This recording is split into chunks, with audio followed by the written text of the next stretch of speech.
Okay, Sudhanshu Trivedi genuine हम रखते हैं। देखिए दुखी है ठाकरे, दुखी है कांग्रेस के शून्य पे नहीं, केजरीवाल के हारने पर। वो देखिए, वो मैं बताना चाहता हूं, पहली बात बहुत स्पष्ट, केंद्र में मोदी जी की सरकार ने जमुना की सफाई के लिए पिछले 10 वर्षों में कुल मिलाकर 8,400 करोड़ रुपए दिए थे।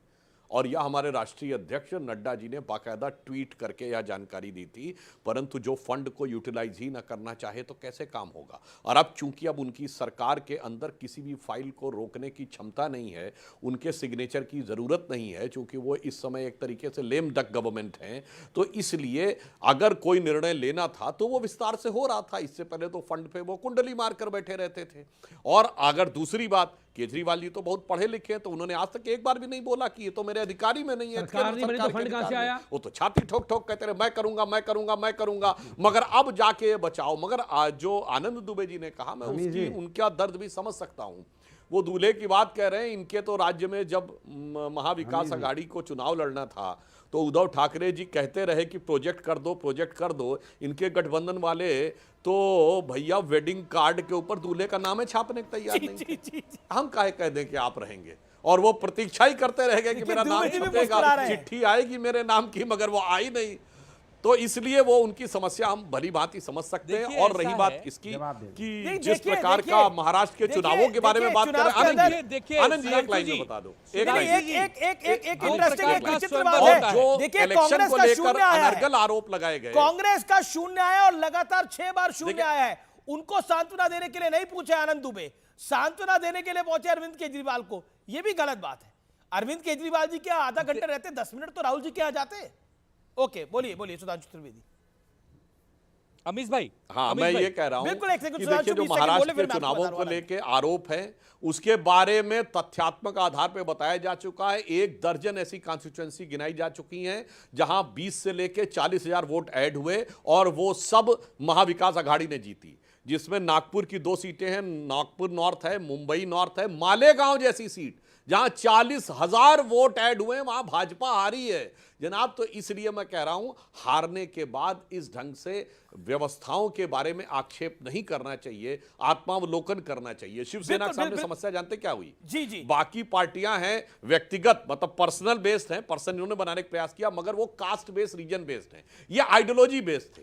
आइडियोलॉजी को आप व्यक्तिगत रूप से अपने कब्जे में नहीं कर सकते, यह समस्या है। आपने सोचा कि हिंदुत्व के विचार को मैं अपनी बपौती बना लूंगा और उसके बाद वो मेरी पारिवारिक परंपरा से आइडेंटिफाई की जाएगी। हिंदुत्व में तो भाई साहब पिता पुत्र परंपरा नहीं, गुरु शिष्य परंपरा होती है। गुरु के बाद शिष्य के पास जाती है, पिता के बाद पुत्र के पास नहीं जाती। जी, आनंद दुबे हिंदुत्व में देखिए, एक तो हारे तो बेचारे राहुल गांधी भी, उनके शून्य आए, उनके यहां क्यों नहीं गए आपके नेता? उनके लिए दर्द क्यों नहीं था? उस पर आप सेलिब्रेट कर रहे हैं कांग्रेस के शून्य पर। संजय राउत कद्दू कह रहे हैं, बोलो कांग्रेस कद्दू है। मैं नहीं कह रहा, संजय राउत जी ने कहा, मतलब सामना में। नहीं, कांग्रेस हमारी मित्र है, कमाल है, मित्र को कद्दू कहते हैं, और आम आदमी पार्टी भी हमारी मित्र है। हम दोनों को नसीहत देते हैं, दोनों को सलाह देते हैं। और सुनिए, निंदक नीरे राखी आंगन कुटी छवा, ये तो आप ही कहते हैं, हम भी कहते हैं। देखिए, 2 टाइप का विवाह होता है। एक स्वयंवर होता है जहां खुलेआम सबकी मर्यादा होती है, सबकी एक सामाजिक समरसता होती है, और एक होता है कि दुल्हन को अपहरण करके लेकर चले जाए। हमारा विरोध उस दुल्हन के अपहरण करने के तरीके पर है। हमारा लोकतंत्र जो है वो हमारी माँ है, वो हमारी गरिमा है। अगर वहां कुछ अनैतिक हो रही है, कुछ एक असंवैधानिक काम हो रहा है, तो हम तो चिल्लाएंगे ना। बीजेपी ने अपनी तरफ वोट करा लिया, महाराष्ट्र की जनता का अपहरण करके वोट करा लिया, और जब लोकसभा के अंदर महाराष्ट्र जीत के आए थे, अपहरण किसने किया था? जवाब दीजिए। हरियाणा में जब कांग्रेस जीत के आई थी लोकसभा चुनाव के अंदर, किसने किसका अपहरण किया था? चरित्र चेहरा पर आज प्रश्न चिन्ह नहीं लग रहा है। भारतीय जनता पार्टी के चाल चरित्र चेहरा पर इतिहास में प्रश्न चिन्ह खड़े होते आए हैं और आगे भी हो रहे हैं। इसके तो हम विरोध कर रहे हैं कि आप बैलेट पेपर पर चुनाव क्यों नहीं करते? अमेरिका जैसा बड़ा देश अगर बैलेट पेपर की तरफ जा रहा है तो आपको जाना होगा, आज नहीं तो कल जाना होगा। आप चुनाव जीतने जाएंगे, इसका मतलब आज आप अमर अजर होकर नहीं आए हैं। धरती पर चुनाव जीत जाना ही सबसे बड़ी कला नहीं है। देखिए, मैं दोनों बातें कहना चाहता हूं। जो आपने कहा कि आदित्य ठाकरे जी केजरीवाल से मिलने गए, राहुल गांधी जी से मिलने नहीं गए, तो चाहे आम आदमी पार्टी हो, चाहे कांग्रेस पार्टी हो, या समाजवादी पार्टी हो या अन्य हो, इन और चाहे आपकी ये शिवसेना यूबीटी हो, इनको कांग्रेस के शून्य में दुख नहीं हो रहा है, इनको शून्य में सुकून दिख रहा है, क्योंकि नहीं लग रहा चलो भाई कांग्रेस हैसियत में आई तो अब हम इसको कायदे से कंट्रोल कर सकते हैं। तो मुझे लगता है उस शून्य को देखकर जो मन में आनंद हिलोरे मारा होगा, चाहे समाजवादी पार्टी के या शिवसेना यूबीटी के, वो समझा जा सकता है। दूसरी बात आपने कहा कि शादी इस तरीके से नहीं होती है कि अपहरण कर लिया जाए, तो मैं आनंद एक मिनट अमीश जी एक लाइन कह दूं। देखिए शादी क्या थी, हमारा 2000 जो पिछला विधानसभा चुनाव हुआ था 2019 का, तो तय हुआ था भाजपा शिवसेना को जनादेश दिया था जनता ने, आपने जाके बदल दिया। यानी शादी पे कार्ड कोई और छापा गया कि भैया इनकी शादी है, और जब मंडप पे मेहमान पहुंचे कहे भैया अब इनकी नहीं, इनकी शादी है क्योंकि अपहरण करके हम इनको ले आए। साहब वो अपहरण जनादेश का आपने किया था, इसलिए जनता ने सबक आपको सिखाया, अन्यथा जिसका कार्ड पे नाम छपा था उसी की शादी होनी चाहिए थी। यानी जिस गठबंधन को जनता ने जनादेश दिया था सरकार उसी की बननी चाहिए थी, पर आपने जो झटका दिया उसका जनता ने। लेकिन आनंद दुबे, ये तो बात सच थी ना, 2019 के अंदर शिवसेना और बीजेपी साथ लड़ी और जीत के आई और बम्पर जीत हुई, उसके बाद तेवर बदल गए और कहते हैं कि उसमें शरद पवार का हाथ था, उसमें संजय राउत का हाथ था। उद्धव ठाकरे शायद ऐसा नहीं चाहते थे, लेकिन उनसे करवा दिया गया और कितना बड़ा नुकसान हुआ शिवसेना की विचारधारा को, शिवसेना की लीडरशिप को, शिवसेना की शक्ति को। 2019 में हमारी बीजेपी की शादी हुई, हम लोग घर बसाने के बारे में सोच ही रहे हैं, देवेंद्र जी दूसरी दुल्हन लेकर भाग गए सुबह 4 बजे। पूरी दुनिया ने जब होश संभाला तो देखा ये क्या हो गया। तो ये लोग हमेशा से छल करने का काम करते हैं, पीठ में छुरा भोंकने का काम करते हैं, अपने आप को हिंदूवादी कहते हैं, लेकिन हमेशा जब जब हिंदुओं की तरफ से ही गद्दारी की गई, एक हिंदू वहां पर मारा गया, हिंदू वहां पर एक बेहोश जैसा काम करने को मिलता है। ये इनको नहीं समझ में आता क्या? हमारा इतिहास उठा के देख लीजिए, जब जब गद्दारियां हुई हैं, जब जब पीठ पे छुरे भोंके गए, एक हिंदू परेशान हुआ है, उसमें कोई और धर्म का आदमी परेशान नहीं हुआ है, और ये अपने आप को फिर भी हिंदू लेकिन कहते हैं। 2024 में ऐसा 2024 में यही अपने आप को जो हिंदू कह रहे हैं, ये मुस्लिम वोट बैंक के मुस्लिम वोट बैंक लेके खुश था, और उसी हिंदू को जब 2024 के विधानसभा में नुकसान हुआ तो वो रो रहा है कपिल सिब्बल के पास आकर, केजरीवाल के पास आकर। रोने से क्या होगा जी? क्या हो जाएगा रोने से? नहीं, रोना ही तो है ये क्या है? और कि केजरीवाल जी आप भी ऐसे हार गए जैसे हम हार गए, कमाल की बात है। पूरे देश में बीजेपी को 240 पर रोका था, सिर्फ महाराष्ट्र में नहीं, पूरे देश में बीजेपी की किरकिरी हुई थी। जिस प्रकार महंगाई बढ़ी है, बेरोजगारी बढ़ी है, बीजेपी को मुंह की खानी पड़ी। और महाराष्ट्र मेनली था उसके अंदर, यूपी हरियाणा और महाराष्ट्र मेनली था उसके अंदर जहां पे बीजेपी को नुकसान हुआ, और एक राजस्थान। चार राज्य आप लगा लो, लेकिन मेजर नुकसान महाराष्ट्र और यूपी के अंदर था। ओके सुधांशु त्रिवेदी, यूपी और महाराष्ट्र का भारत की जनता नहीं। सुधांशु त्रिवेदी, मैं आ रहा हूं, दिल्ली के मुख्यमंत्री पर बहुत बड़ी डेवलपमेंट हो गई है। ओके सुधांशु त्रिवेदी। देखिए आनंद भाई, जो आपने बात कही तो मैं दर्शकों के संज्ञान के लिए भी कहना चाहता हूं, ये जो एक जमाना था जब देश को बांट कर कट्टरपंथी ताकतों के साथ साझा करके राज करने का ख्वाब जिन्होंने ढूंढा, जिन्होंने बुना है, उनको खुद भी वही अंजाम देखना पड़ा।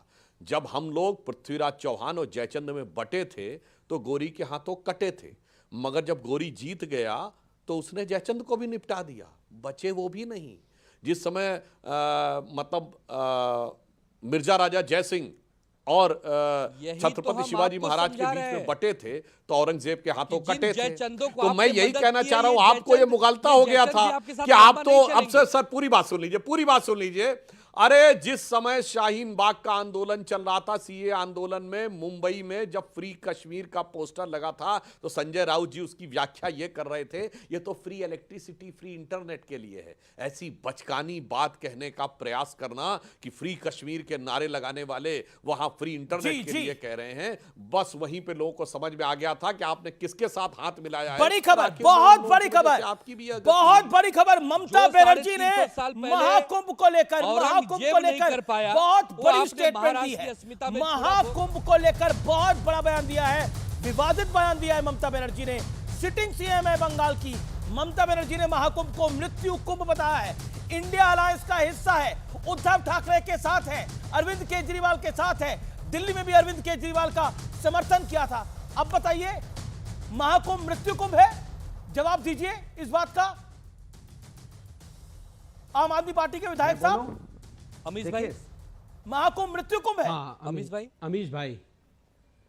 अमीश भाई, आज इस देश के अंदर जो सरकार बैठी हुई है, महाकुंभ के अंदर जो हमारे भाई बहन, हमारी माताएं बहनें जो स्नान करने के लिए जा रही हैं, वहां पर जो भगदड़ मची, वहां पर जो मौतें हुई, उन मौत तक का आंकड़ा छुपाया जा रहा है। उनके परिजनों को यह नहीं बताया जा रहा कि जिनकी मृत्यु हुई है वो हैं कहां पर, उनकी लाशें कहां पर हैं, वो लोग कहां चले गए, उनको इसके बारे में आज तक नहीं बताया जा रहा। दूसरी बात, देखिए मैंने क्या कहा, मुझे नहीं पता उन्होंने क्या कहा है, मैं उस बात पे नहीं जाता। मैं जो कह रहा हूं वो समझिए, मैं कह रहा हूं कि उन लोगों को आज तक भी उनके परिवारों को वो आंकड़े नहीं बताए जा रहे। वो हमारे माता पिता ही तो हैं, वो हमारे परिवार के लोग ही तो हैं। उनके बारे में क्यों जाता है? तो सरकार उनके आंकड़े जारी क्यों नहीं कर रही है? सरकार उनके आंकड़े जारी क्यों नहीं करती है? सरकार के घर तो उनके शव क्यों नहीं? तो क्या आपके क्या अगर किसी के परिवार का क्यों बोलेंगे? नहीं अमीश भाई, अगर किसी के परिवार का कोई उसमें अगर उसमें हादसे में शिकार हुआ, अगर उसमें शिकार हुआ तो उनको उसकी डेड बॉडी नहीं मिलनी चाहिए क्या? ये समाजवादी पार्टी और ये उद्धव सेना आज समर्थन करेंगी ममता बनर्जी के बयान का, या फिर मौन रखे रहेंगी और फिर कहेंगी चुनाव में जीत जाए हम, और इस देश की 80% आबादी इसको नहीं देखेगी। समर्थन नहीं करते, मतलब महाकुंभ को हमारी मृत्यु कुंभ कह दिया जाएगा और बिल्कुल कोई इसका पॉलिटिकल इंपैक्ट भी नहीं होना चाहिए जी। व्यवस्थाओं को लेकर आप बोलिए, मृत्यु को क्या बोला जाएगा? और मेरा प्रश्न ये है कि आप लोग कंडेम तो करिए, कम से कम ये गलत बोला है, वापस लेनी चाहिए ये शब्द। बोलिए कुलदीप कुमार, उनका जवाब टीएमसी के प्रवक्ता देंगे। उन्होंने क्या कहा है, किस लेने में कहा इसके बारे में, लेकिन मेरे लिए वो आस्था का केंद्र है। मेरे लिए कुंभ